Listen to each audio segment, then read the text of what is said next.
είσαι ρε βλάκα.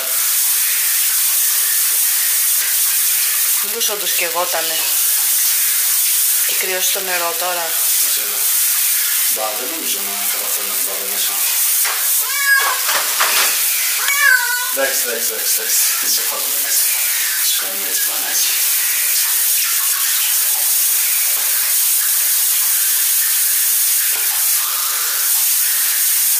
Πώς σου φέρνει την δουλειά που της έχω κάνει? Το σβέρκο. Βλέπεις κανένα ψηλό? Όχι.